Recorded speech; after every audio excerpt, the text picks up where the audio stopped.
घोसिया नगर पंचायत का मामला है, जहां तालाब ग्राम सभा के खाते में दर्ज है। वहीं नगर पंचायत में इसका 1,31,40,000 रुपए में सुंदरीकरण का टेंडर भी है, जबकि इसको लेकर के प्रयागराज हाई कोर्ट में मुकदमा भी लंबित है। ऐसे में नगर पंचायत द्वारा टेंडर किया जाना सवाल खड़ा करता है, जबकि इस मामले में आरजी मौज जयरामपुर की गाटा संख्या 66 जयरामपुर में 2.302 हेक्टेयर तालाब खाते में अंकित है और इसके संबंध में उच्च न्यायालय प्रयागराज में मुकदमा भी चल रहा है, जो कि 2008 से वैचारिक है, जिसको लेकर औराई की तहसील के लेखपाल द्वारा रिपोर्ट भी प्रेषित की गई है। जब राजस्व कर्मी इस तालाब को ग्राम सभा की जमीन होना बता रहे हैं, ऐसे में नगर पंचायत कैसे करवा सकती है ग्राम सभा की जमीन पर विकास कार्य, जो कि नगर पंचायत की कार्यशैली पर सवाल खड़ा करता है। वहीं मजे की बात तो यह है कि जितनी लागत का टेंडर हुआ है वो सुंदरीकरण के लिए पर्याप्त धन से बहुत ज्यादा है, जबकि ऐतिहासिक तालाब है। चारों कोनों पर मंदिर बना करके भगवान बुद्ध की प्रतिमा लगाई गई थी, लेकिन 1,31,40,000 रुपए की लागत से महल तालाब का सुंदरीकरण होना है, जिसको लेकर याचिकाकर्ता ने जानकारी दी है। स्टे चलने के बावजूद ऐसे में कोई टेंडर नहीं होता और ना ही निर्माण होता है, लेकिन नगर पंचायत घोसिया ने ऐसा खेला कि 10 फीट चौड़े रास्ते को तालाब के किनारे में बनवाने का काम कर दिया। हालांकि अभी भी लोगों के द्वारा अतिक्रमण किया गया है। वहीं देखा जाए तो बनाए गए पहले से मंदिर थे, उन्हें दस्तयाब करने का भी प्रयास किया जा रहा है। आपका प्रकरण चल रहा है, पूरा मामला क्या है? देखिए, तालाब का प्रकरण पूरी तरह से झूठा और गलत प्रचार किया जा रहा है। उसमें कोई सच्चाई किस नहीं तरह है। का प्रचार किया जा रहा है? बंधन योजना सरकार की महत्वाकांक्षी योजना है, जो ऐतिहासिक धरोहर जिसे तालाब, मंदिर, उस योजना के तहत बंधन योजना में प्रस्ताव पारित होकर के यहाँ से गया और शासन की स्वीकृति के बाद बंधन योजना का कार्य प्रारंभ किया गया। कुल कितने लागत का प्रोजेक्ट था? 1,31,40,000 का प्रोजेक्ट है और उसकी शुरुआत हुई। किस संस्था को टेंडर किया गया? टेंडर हमारे यहाँ देखिए, जो टेंडर ऑनलाइन होते हैं, हम लोग किसी को टेंडर करते नहीं हैं। ऑनलाइन टेंडर होता है। ऑनलाइन में जो नियम शर्त के साथ निविदा का प्रकाशन तो होता ही होगा। निविदा का प्रकाशन ऑनलाइन होता है।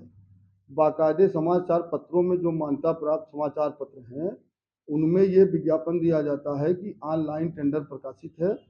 ऑनलाइन टेंडर में टेंडर निकाला गया और कब हुआ है? नहीं, टेंडर तो पूर्व में बहुत पहले निकाल दिया गया था, चुनाव के पहले। उसका डेट मुझे याद नहीं है, लेकिन ये है कि टेंडर में पूरी पारदर्शिता होती है। ऑनलाइन टेंडर होता है और ऑनलाइन फॉर्म भरे जाते हैं। उसकी मॉनिटरिंग जिले से होती है। ऑनलाइन जो टेंडर हुआ है, वो ऑनलाइन टेंडर में जो उत्तर प्रदेश सरकार की टेंडर की ऑनलाइन की जो गाइडलाइन है, उस गाइडलाइन में जो नियम शर्त पूरी करते हैं, उनको टेंडर दिया जाता है। यह टेंडर की प्रक्रिया जो होती है, इस टेंडर की प्रक्रिया के बाद जो ठेकेदार उसमें कुछ अपनी निविदा डालते हैं, तो उसका कुछ मानक भी होता होगा कि किन मानकों के तहत इनको कार्य बता तो करना है। दिया कि उत्तर प्रदेश सरकार की बाकायदे गाइडलाइन है टेंडर की, और उस गाइडलाइन में नियम शर्त लिखे होते हैं। ऑनलाइन जो फॉर्म भरते हैं, ऑनलाइन सिक्योरिटी जमा होती है, ऑनलाइन फॉर्म होता है, जितने लोग आते हैं, तो सरकार की गाइडलाइन के अनुसार जो नियम शर्त फॉलो करते हैं, उस नियम शर्त के अनुसार उनको टेंडर मिलता है। जो नियम शर्त नहीं फॉलो करते हैं, हम लोग अपनी तरफ से कुछ नहीं करते। तालाब कुछ विवादित सुनने में आ रहा है, इसका क्या मामला है? इस तालाब को जो है मामला, इसका कोई स्टेटस चल रहा है? धारा 177 PP एक्ट के तहत देखिए, तालाब नगर पंचायत घोसिया का है।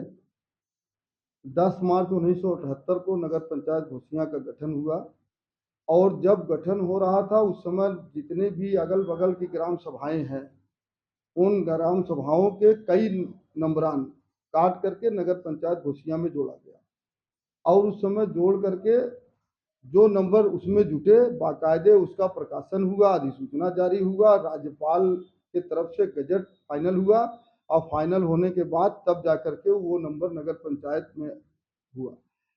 PP एक्ट का मुकदमा हमारे यहाँ बहुत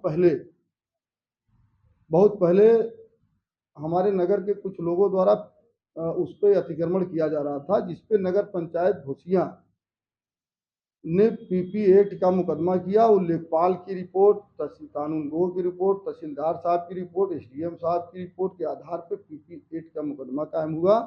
नगर पंचायत उस तालाब में मुकदमाबादी है और नगर पंचायत ने मुकदमा जीता। उन लोगों के ऊपर जुर्माना हुआ। वो लोग इसके अगेंस्ट गए सिविल कोर्ट। सिविल कोर्ट ने एसडीएम के आदेश को खारिज किया और जब खारिज किया तो नगर पंचायत फिर उनके खिलाफ हाई कोर्ट में रेट दाखिल किया। हाई कोर्ट ने उनको ये अतिक्रमणकर्ताओं को ये यथास्थिति बनाए रखने के लिए आदेश दिया। तो जमीन पूरी तरह से हमारी है। नगर हमारी क्या मतलब ये है कि नगर पंचायत घुसिया की है। लेकिन एक बात यहाँ ये लागू होती है कि ये अगर आदेश होता है तो एक पक्ष के लिए नहीं होता, दोनों पक्षों को यथास्थिति बनाए रखने का मतलब नहीं, होता है कि देखिए दोनों ऐसा है पक्षों कि को कोई कार्य नहीं करेगा। मुकदमाबादी है क्योंकि जमीन उत्तर प्रदेश सरकार की है, हमारी नहीं है। जमीन उत्तर प्रदेश सरकार की है और हम मुकदमाबादी हैं। हमने ये हाई कोर्ट से कहा कि सब हमारी जमीन जो हमारी उत्तर प्रदेश सरकार की जमीन है उस पर अतिक्रमण हो रहा है, उस पर रोका जाए। तो हमारी बात को सुनते हुए हाई कोर्ट ने उनको ये आदेश किया कि आप किसी प्रकार का कोई अतिक्रमण नहीं करेंगे। व्यक्ति विशेष को आदेश दिया गया या आपको भी रोका गया कि यथास्थिति बनाए रखें जमीन पर? नहीं, प्रतिवादी, मुकदमा प्रतिवादी को। कोई आदेश की कापी? नहीं, आदेश की कापी है, मिल जाएगी आपको। और वो उसकी जो है पूरी कापी है, जिले पे है, पूरी तहसील सिविल कोर्ट में है, हाई कोर्ट में है। अब पूरा जो है सारी जानकारी में है अधिकारियों को। मौके पर आपके पास कोई कापी? नहीं है, मिलेगी कापी, कापी है। समाजवादी चिंतक प्रभुनाथ मिश्रा का मैं बेटा हूं, जो भदोही संघर्ष समिति के अध्यक्ष थे, जिन्होंने बहुत इस जनपद की लड़ाई के लिए बहुत लड़ाई लड़ी है।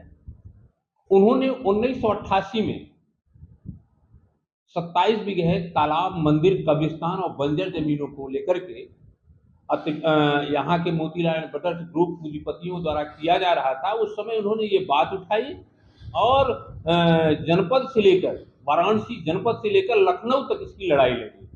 इस पे शासन द्वारा उन्हें पैरोकार भी नियुक्त किया गया था और उन्होंने डीएम वाराणसी ने नगर पंचायत घुसिया को पीपी एक्ट में 9 मुकदमा दाखिल करने के लिए कहा था। उस 9 मुकदमों में 66 नंबर तालाब जो है वो 66 नंबर तालाब भी है, जो 9 बीघा 9 बिस्सा 2 धुर की जमीन है। इस तालाब पे पीपी एक्ट में बेदखली और जुर्माना का हुआ। इसके बाद एडीजे के यहाँ गया, फिर चला गया हाई कोर्ट और हाई कोर्ट ने स्टेटस को देते हुए कहा कि नेचुरल लैंड में कोई डिस्टर्ब न करे। 2008 का ये मुकदमा है। स्टेटस को माने जब तक ये मुकदमा चलेगा तब तक ये स्टे रहेगा। इसके बावजूद उसी भी एक मुकदमे में और आया है, एसडीएम औराई को यह आदेश आया है कि ये ग्राम सभा अराजी नंबर ग्राम सभा जयरामपुर की भूमि है कि नगर पंचायत घुसिया की भूमि है। इसी बीच में नगर पंचायत द्वारा एक प्रारूप बनाया जाता है 15 लाख रुपए का इसके सुंदरीकरण का। तब तक वहां से एक संदेश है, उसकी भी कटिंग है, हमारे उजाला में निकला हुआ है, मेरे पास है कटिंग। फिर इसके बाद आ जाता है कि ये 1 करोड़ 31 लाख रुपए का सुंदरीकरण के नाम पर दिया जाता है, माने अलॉट होता है। और फिर इसके बाद ये आता है कि अतिक्रमणकर्ता की पत्नी चुनाव आचार संहिता में फीता काटती है सुंदरीकरण का। जो अतिक्रमण करता है, जो 27 बीघा 150 करोड़ की सरकारी भूमि पर कब्जा कर लिया गया है, मंदिर पर कब्जा कर लिया है, कब्रिस्तान पर कब्जा कर लिया गया है, बंजर जमीनों पर कब्जा कर लिया गया है, ऐसे परिवार से फीता कटवाया जाता है। तो मैंने ये मामला इनको सूचना दिया, देखा तो नाली और रास्ता बनाया जा रहा है। क्या तालाब के सुंदरीकरण में नाली और रास्ता का प्राविधान है? कहीं नहीं है। अतिक्रमणकर्ता सुरेंद्र बन्नवाल के परिवार के टेंडर हार्ट स्कूल के लिए ये नाली और रास्ता बनवाया जा रहा है, जो जिनके लिए ये स्टे हुआ, जिनके लिए द्वारा बनवाया जा रहा है?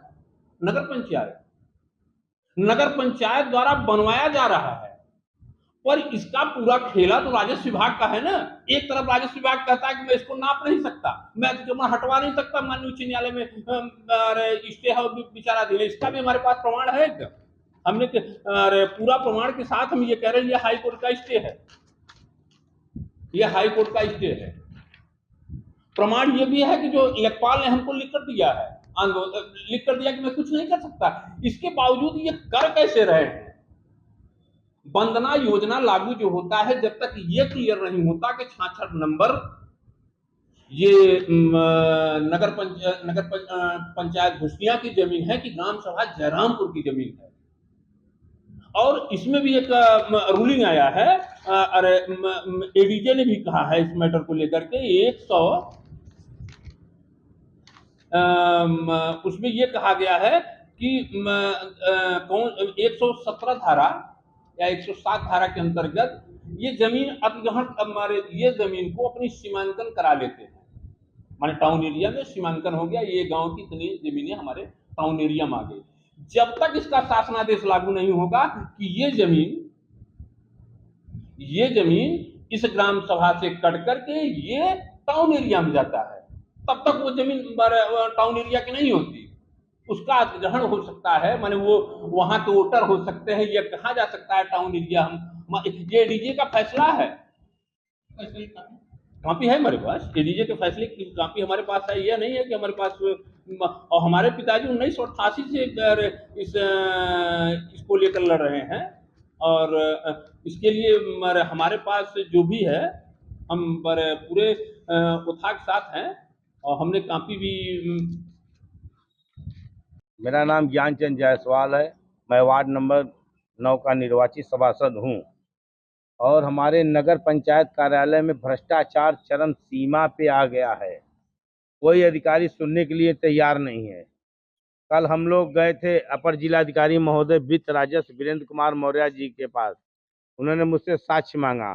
किस मामले का साक्ष्य मांगा? मांग रहा है कि ईटा कैसा लग रहा है। तो मैंने ये देखिए फोटो दिखाया कि देखिए ये 3 नंबर का ईटा है, मेरे पास ऑलरेडी वीडियो है। ये देखिए ईटा, ये आप भी देख सकते हैं न्यूज़ के चैनल के माध्यम से, 3rd क्वालिटी का ईटा है। इसी की हम लोग लड़ाई लड़ रहे थे, और जब हमारी लड़ाई शुरू हुई तो इन्होंने ईटा बदल दिया, यहाँ से ईटा हटवा दिया, जिसकी वीडियो मेरे पास ऑलरेडी है। ये बंधन योजना के तहत मंदिर बनाया जा रहा है, इसमें टेंडर 1,31,40,000 का है, जो कि माननीय उच्च न्यायालय ने इसमें स्थगन आदेश दिया है कि इसको किसी तरह का कार्य न किया जाए। लेकिन अपर जिलाधिकारी महोदय वित्त राजस्व के पास जब हम लोग कल पहुंचे हैं तो उन्होंने अभद्र व्यवहार किया, और उनको इनमें जांच अधिकारी, मुझे उनके जांच पे भी अब संदेह होने लगा। हम सभासदगण के साथ अभद्र व्यवहार किए हैं और कह रहे हैं कि जाओ, नहीं तो फर्जी मुकदमा भी कायम करा दूंगा। ये सब हमारा साक्ष्य लेने से इनकार कर दिए। क्यों? क्योंकि वो जांच अधिकारी हैं और नगर पंचायत नगर पालिका के अधिकारी हैं। सारा जो भी बजट पास होता है, जो भी टेंडर खुलता है, ये अपने चहेते को देते हैं, सिर्फ अपने चहेतों को, बाकी का सारा टेंडर निरस्त कर देते हैं। और अपर जिलाधिकारी वित्त राजस्व महोदय श्री वीरेंद्र कुमार मौर्य जी, ये जान लीजिए, अगर आपके यहाँ हमें न्याय नहीं मिला तो हम सातों सभासद इस्तीफा देने के लिए मजबूर हो जाएंगे। जब हमारी लड़ाई नहीं सुनी जाएगी तो हम मुख्यमंत्री के जनता दरबार में हम सातों सभासद जाएंगे और वहीं अपना त्यागपत्र सौंप देंगे। इसमें सारी जो भी कहानी बनेगी, जो भी जिम्मेदारी होगी, उसमें अपर जिलाधिकारी वित्त और राजस्व वीरेंद्र कुमार मौर्य जी को होगी।